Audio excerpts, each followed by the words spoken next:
Hello friends, आप लोगों के साथ न्यू वीडियो शेयर कर रही हूँ। वीडियो अनसीन वीडियो डे 79 की है। और इससे पहले कि अगर आपने सिडनास मोमेंट अनसीन वीडियोस या बीबी 13 एपिसोड वीडियोस नहीं देखे हैं तो जाकर चेक कीजिएगा। आई बटन प्लेलिस्ट और अनसीन में आपको वीडियोस मिल जाएगी। चलिए आज की वीडियो स्टार्ट करते हैं। सबसे पहला अनसीन जो बता रही हूँ, यहाँ पे आप देख रहे हो पाहिरा है लगेज रूम पर। और यहाँ इन लोगों की जो ओवर एक्टिंग है ना, वो देखने को मिली है। इन लोगों के हिसाब से अगर कहूँ तो वो इनके क्यूट मोमेंट है।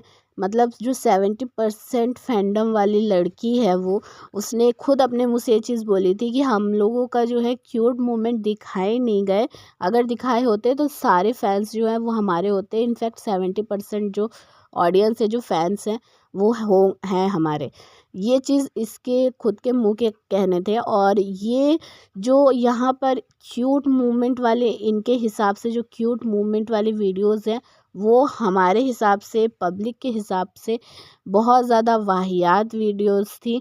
और इन्हीं वजह से ये वीडियो जो है बिग बॉस ने दिखाई नहीं, इनको अनसीन में डाल दिया गया था। और अच्छा हुआ इनको अनसीन में डाला, क्योंकि यहाँ पे सिर्फ और सिर्फ इनकी ओवर एक्टिंग ही चल रही थी, जो ये मैडम हमेशा से करती आई थी। विशाल के साथ भी इसने इस तरह के सीन किए थे कि रैंडम सी बातों को जो बढ़ा चढ़ा के, जैसे टेलीविज़न में दिखाया जाता है ना, 3 बार जो है उन्हीं बातों को दोहराने वाला सीन्स वगैरह, वो सब यहाँ पे करते हुए दिखाई दे रहे थे। तो ये बहुत ज़्यादा इरिटेटिंग हो रहा था। कानों में वैसे भी इसकी आवाज़ चुभती है, और जब ये फालतू की बातों को इस तरीके से दिखा के क्यूट सा सीन बनाने की कोशिश करती है, और उन बातों से वो जो आवाज़ मतलब जिस तरीके के निकालती है ना, वो कान में एकदम से चुभ रही थी। और ये जो है, ये जो करने की कोशिश कर रही थी, ये सिर्फ़ और सिर्फ़ वाहियात ही लग रहा था। लेकिन इसके हिसाब से ये इसके क्यूट मोमेंट में से एक था, और ये क्यूट मोमेंट बना रही थी, जो हमको तो बिल्कुल भी ऐसा नहीं लगा। और जिन बातों पे हँसी आती भी नहीं है, ये वो बातें कर कर के खुद ही इतनी ज़ोर ज़ोर से हँसती थी कि मुझे और ज़्यादा इरिटेट होता था ये सारी चीज़ों की वजह से। वेल, आपको क्या लगता है, ये इनके क्यूट मोमेंट थे या नहीं? कमेंट करके ज़रूर बताइएगा। दूसरा अनसीन यहाँ पे आप लोगों को बता रही हूँ, इसमें आप देख सकते हैं मोमो है, अब्दुल्ला है, और साथ में शहनाज भी बैठी है। यहाँ पे बातें जो है, कॉन्वर्सेशन जो है, मोमो और अब्दुल्ला के बीच में हो रही होती है। और ये कॉन्वर्सेशन हो रही होती है टकलू को लेकर, क्योंकि टकलू की जो एक्स गर्लफ्रेंड है, उसके बारे में यहाँ पे बात हो रही होती है।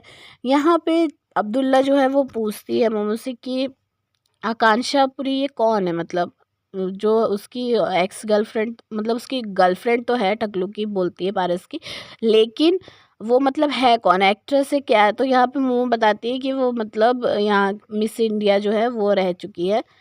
फिर यहाँ पे मोमो बोलने लगती है कि इसका भी पारस का मुझे समझ में नहीं आता। ये मतलब अपनी गर्लफ्रेंड जो है आकांक्षापुरी के बारे में बताती है कि उसके बारे में बोल के ना बहुत फालतू बातें कर रहा था। तो मैंने इसको बोला कि यार वो उसकी मर्ज़ी है, क्या तूने कभी और लड़कियों को डेट नहीं किया? और अगर वो कर रही थी और उसने डेट किया बाकी लड़कों को, उसको नहीं समझ में आया, तो वो उस उनसे अलग हो गई, तो इसमें कौन सी बड़ी बात है? तो यहाँ पे ये सारी चीज़ें मतलब दिखाने की कोशिश हो रही थी। जो बात इनकी बातों से, मुझे मोमो की बातों से जो समझ में आई चीज़, वो टकलू मतलब शक करता था उस चीज़ को लेकर। उसको वो चीज़ से पसंद नहीं थी कि आकांक्षा के जो वो पुराने फ्रेंड्स हैं, मतलब जो बॉयफ्रेंड रह चुके हैं, उनके साथ उसका मेल जोल शायद उसको पसंद नहीं आ रहा होगा। इस वजह से वो कह रहा था कि मतलब मुझे ये पसंद नहीं है, या मैं जो है टाइम पास कर रहा हूँ, ये सारी चीज़ें वो बोल रहा था। उसने बताया होगा मोमो को। तो यहाँ पे मोमो बंद लफ्ज़ों में वो बातें कर रही थी, जिस पे अब्दुल्ला जो है यहाँ पे बार बार बोल रही थी कि छोड़ो, और वो बातें ही नहीं करनी है, उसमें जाना ही नहीं है, वो बहुत ज़्यादा पर्सनल चीज़ें हैं। और उसको समझनी चाहिए पारस को ये चीज़ें, कि ऐसे आप बात कर रहे हो, जो वो अपनी गर्लफ्रेंड के बारे में कर रहे हो, तो ऐसा नहीं बोलना चाहिए। तो ये सारी बातें थी। अब्दुल्ला बार बार बोल रही थी नहीं बात करनी है, उस पर नहीं करनी, लेकिन मोमो जो है वो बात करे जा रही थी, बोले जा रही थी। लेकिन एक चीज़ मुझे यहाँ पे समझ में नहीं आई कि ये कौन सा तरीका है कि पहले तो अब्दुल्ला ने खुद ही पूछा कि कौन है वो, और फिर उसके बाद जब मोमो ने बोलना शुरू किया, उसने सारी पोल पट्टी खोलनी शुरू कर दी, तो बीच बीच में बोले जा रही थी बात नहीं करनी है, बात नहीं करनी है, बात नहीं करनी है, वो चीज़ें थी। तो ये अब्दुल्ला की ये चीज़ जो है ना, बिल्कुल दिमाग से ना ऊपर से जा रही थी। और तीसरे अनसीन में जो है यहाँ पे बग्गा के बारे में बात हो रही होती है। यहाँ पे भी इन लोगों की बीचिंग ही दिखाई गई है। तो मतलब अब्दुल्ला कहती है कि मुझे बग्गा जो है ना उसका समझ में नहीं आता, और उसका रिलेशन जो है यहाँ पे दिखा रही है, वो सबके साथ जो बनाने की कोशिश कर रही है वो सब फेक है। और कहती है कि सिर्फ मोमो के बारे में बोलती है कि सिर्फ तेरे पास साथ जो उसका है वो जेन्युइन है, बाकी सबके साथ फेक है। वो सिर्फ इसलिए सबके साथ बना रही है ताकि वो जो है नॉमिनेशन में ना आ पाए। तो देखिए यहाँ पे ना सारी चीज़ें जो हैं वो बोलती है कि फालतू की बातों में घुसती है, फालतू के मुद्दे बनाती है बग्गा, और दूसरों को परेशान करती है, जैसे विशाल को किया था और मेरे साथ वो फालतू का झगड़ा कर रही थी, तो वो सारी चीज़ें हैं नहीं। तो यहाँ पे बग्गा के लिए जो अब्दुल्ला की नफ़रत है ना वो एक तरीके से देखने को मिल रही है। अब्दुल्ला ने बग्गा के लिए ये कहा कि वो रिलेशन जो बना रही है यहाँ पे वो फेक बना रही है, सिर्फ रश्मि के बारे में बोला कि उसको छोड़ के। तो यहाँ पे मतलब शहनाज के साथ उसने जो रिलेशन बनाया हुआ है वो भी उसने बताया कि फेक है। तो यहाँ कहीं न कहीं मैं बता दूँ कि मुझे अब्दुल्ला की जो जेलसी है वो भी देखने को मिली है, क्योंकि उसका हमेशा से ये देखा गया है कि शहनाज़ जिसके साथ अच्छी है या जो शहनाज़ के साथ अच्छे हैं ना, उनके साथ अब्दुल्ला को बहुत ज़्यादा प्रॉब्लम होती थी। और शहनाज़ और बग्गा का रिलेशन हमको पता ही है कि अच्छा था। तो कहीं न कहीं इस वजह से भी अब्दुल्ला को बग्गा से प्रॉब्लम थी।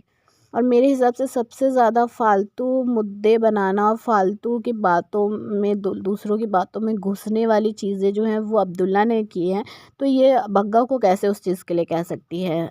इन सब से आपको क्या लगता है, आप क्या कहेंगे, इन पे कमेंट करके ज़रूर बताइएगा। और वीडियो को पसंद आई तो वीडियो को लाइक और शेयर करके चैनल को सब्सक्राइब कर लीजिएगा ऐसी वीडियोज़ के लिए। चलिए मिलूँगी आप लोगों से नेक्स्ट वीडियो में। बाय।